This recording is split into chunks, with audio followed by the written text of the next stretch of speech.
Hi, hello everybody. Hi from Paris, from a freezing Paris, and Rama Yade is in Washington, where I guess the weather is not much warmer.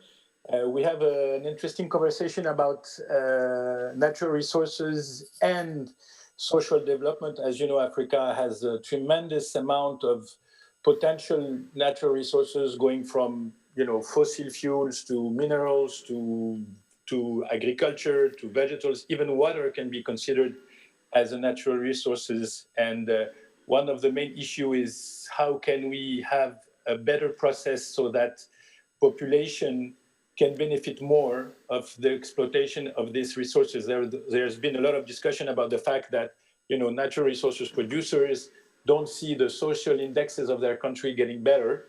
And so, please, Rama, what is your thinking on that specific issue? How can we connect better natural resources and social empowerment and evolution? Thank you, Diad. Hi, everyone. Thank you for having me in this very, very important meeting. On behalf of my organization, the Atlantic Council, where I run the Africa Center, I just would like to say how, for us, this topic is critical. Of course, from the African point of view, it is a very, very challenging matter. Um, how can we make compatible, the use of these huge natural resources with the needs of the population? That is the question Africa and every country in the world has to face every day. Um, Country generally perceive natural resources as a strategic national capital, and it's about sovereignty, and it has to remain and to stay at the exclusive use of a country's interest. So here, the this principle, this idea, has been confirmed by laws on the international stage, and it's very, very important to take into consideration the right of the people and nations to have access to their own resources.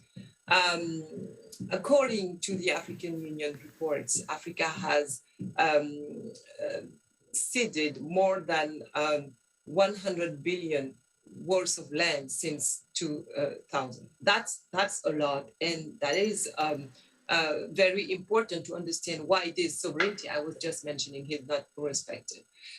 That's why one of the key solutions is to keep these lands, to keep these properties. That's why a country like South Africa, for example, recently announced that foreigners would no longer be able to buy a land in the country within 5 years. That is one of the way you can do this, ensure that the exploitation of Africa's huge natural resources benefits the population to keep their lands. In Africa, climate change is not a urban or it's not a urban struggle. It's about activism. It's about access to the lands. It's about giving back to the people what the country owes, to them. So that is why it's so important to consider this matter of sovereignty, and never forget the importance of international law in guaranteeing this access for the people. Do you understand the fact that several organizations worldwide are trying to bring some standards of transparency concerning, for example, extracting industries like oil or gas or diamonds or gold? There's a lot of international scrutiny over these countries on how they use and how they exploit, and how the funds and the cash is used within the country. Is it normal, according to you, to have this level Yes. of international scrutiny? Um, I think it's important to be very careful about the use of the extracting sector, and I, I'm aware of the importance of this international awareness. Of course, you know, there is an organization, an institute called Revenue Watch Institute, with rankings and of African countries, for example. And they decided a few years ago and on a regular basis to have a look on the governance of natural resources. And the last study I read about them, highlighted by the policy report for the New South, a think tank from Morocco, that Ghana, the highest ranked African country, is ranked 15th, and it is in the category of countries that partially meets the transparency and accountability standards in governing the wills of their subsoil, alongside Liberia, Zambia, and other countries like this. So it is important to note that some countries in this ranking are very well endowed in terms of natural resources. They have oil and everything, but they are at the bottom of the ranking when it comes to rules of transparency and accountability in the governance of these resources. So that's why I'm saying that the differences in the management system explains why it is so important to have this cooperation and to speak about an international, it's not about control, but it's just about advice and maybe cooperation on this very important issue.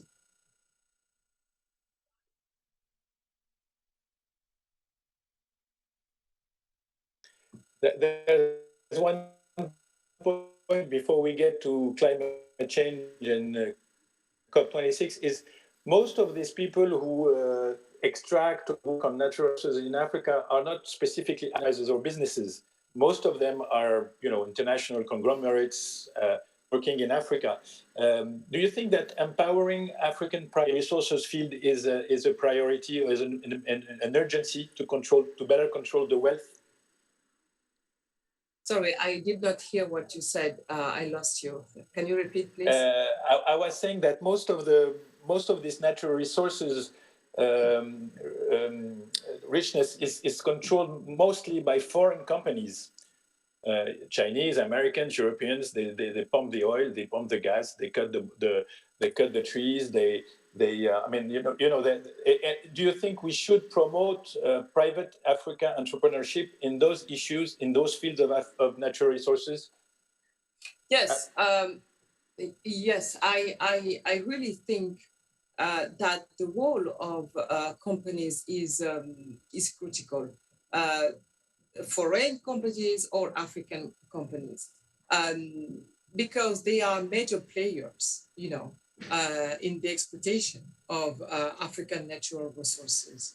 And usually we focus on states more than on companies.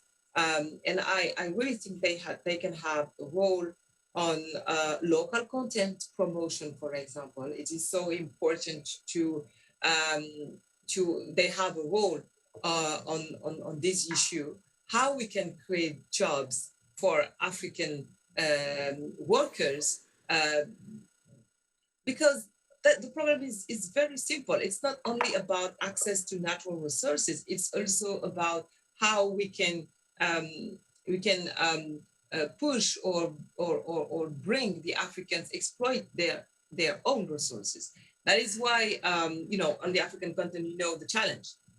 12 million of jobs are necessary in the next every year in the next 20 years, according to the African Development Bank, to absorb the African youth that is coming and that is already there and that needs to be hired for jobs. So that is the first thing I think we could ask to these foreign companies. The second thing, beyond local content, can be, for example, the environmental preservation. That is, it is very, very important in this process of exportation um, to to be respectful to these natural resources and the social environment, of course, the health of the people, of the communities who live around. That is why it is so important to develop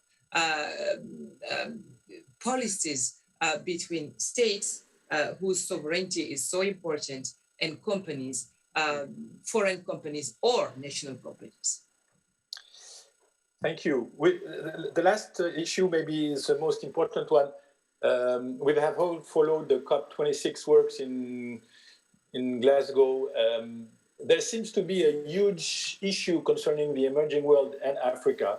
Is we're basically asking African nation to switch to uh, climate change, to sustainable development, which would imply to a certain extent to control their natural resources, to protect them. But how can you protect natural resources? For example, how can you stop drilling for oil if you need to finance your development? And how do you finance your development if rich countries don't respect their engagement to fund sustainable development and energy transition in emerging world, and especially in Africa? Yeah, thank you, Ziad, for this very, very relevant question. This COP has been very disappointing for African nations. Yes, but it's not a surprise. COP President Alok Sharma felt it will be definitely more difficult to reach a global agreement in Glasgow than in Paris. The last day he was just crying and said how much he was sorry. And Greta Thunberg has told it has been a failure. The situation is a state of emergency, though. In 26 years, all the COPs have failed. Gas emissions have increased by like 50%. And the COP26 of Glasgow was supposed to be the most important since the Paris Agreement, but nothing went right. And previously, a huge leak of United Nations documents showed that the rich countries have tried to change key climate reports. Um, and when commitments are made, they are like for 2050, 2060. And as a result, the fight against climate change is a story of broken promises. And Africa is the first victim of this failure, and of richest country too. G20 countries account for 80% of global emissions. Africa only 4% of global emission. But the continent is the most hit by the consequences. For African nations, the global warming is not a threat, it's just the reality. Floods, deforestation, difficult access to water, rising seas, all these show that for Africa, the global warming, yes, it is not just a It's threat. already here. Yeah. Yeah, and none of the commitments, that's what is very difficult here. None of the financial commitments to support the continent have been met yet. But what is interesting to know that Africa is not a victim here. Africa is the best student of the class, since according to the Africa to the Climate Action Tracker, only one country of the signatory countries of the Paris Agreement um, meets its goal of reducing gas emission. And this country is an African state, Gambia.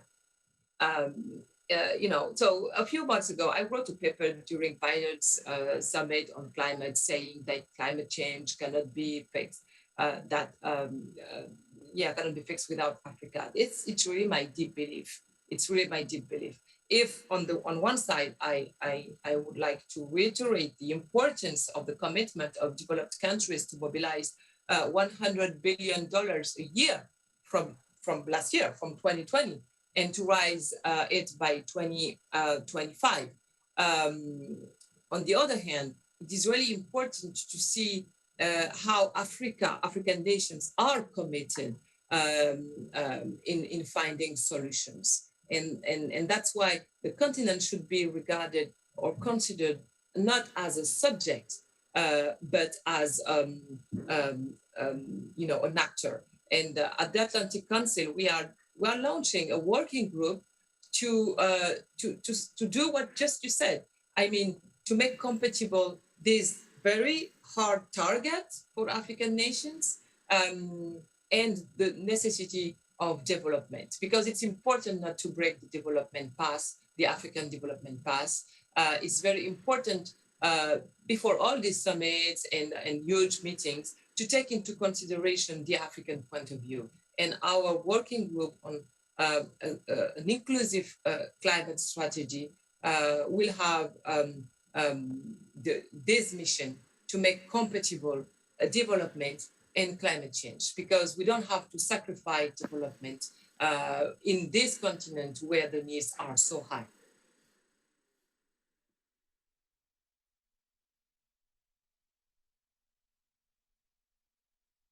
Mr. Liman, we are not hearing you. I think you're mute. Yeah. Oh, okay. I'm not hearing you. Ambassador, can you hear Mr. Liman? No, I cannot hear No, him. I think have you mute your microphone, Mr. Liman? No.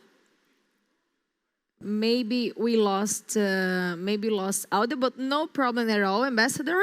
If you're hearing me and seeing me, we can just try to. Okay, so I can just try to address a question that come up via the chat of our live stream right now. So the question is, what are the links between natural resources and human rights? I think this is a very broad question, but if you can try to address one or 2 points from your point of view, it would be really interesting. Yes, I I really think that natural resources, including water, for example, are strongly linked to the promotion of human rights. Why? Because of the right to live and to have a life. That is the very first human rights, life. Without water, without these natural resources, you can have access to the food. You can have access to protection of your families and your communities. And it is also about the second generation of human rights. I mean, sustainable development. And when you think on a human rights point of view, you understand how critical, how urgent it is important to guarantee to every community the access to these uh, very basic goods. So that is why it is not only important to raise these questions on the international stage, like and climate meetings, for example, but it is critical to raise these questions at the United Nations and even at the Security Council.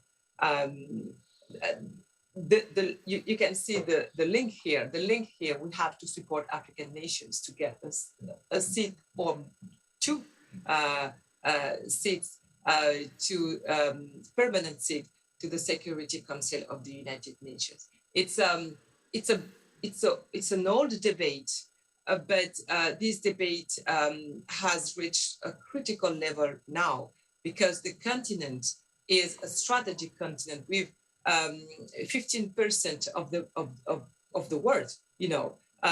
In 20 years, Africa will be the largest population in the world, the youngest continent population in the world. And the continent will need to feed its population. And that the African continent has the means to feed the planet, and it does not have the means to feed itself. Nobody can understand that unless you raise the problem, the challenge of the exploitation of these natural resources. So That is why it is a human rights issue.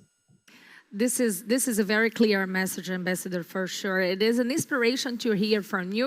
Unfortunately, we have reached the final of this amazing conversation. I don't know if Mr. Liman has his mic working right now. No. Yes, I think. Okay, perfect, Mr. Liman. This is just for you to say goodbye, unfortunately, because we have to move on to our next Yes. panel. Goodbye. And the message in the center is Africa is in the center of the century coming. I mean, this is an important issue. Yes. Thank you very much. Thank you, Thank Ziad. you very much, Thank you. both of you, for joining us today.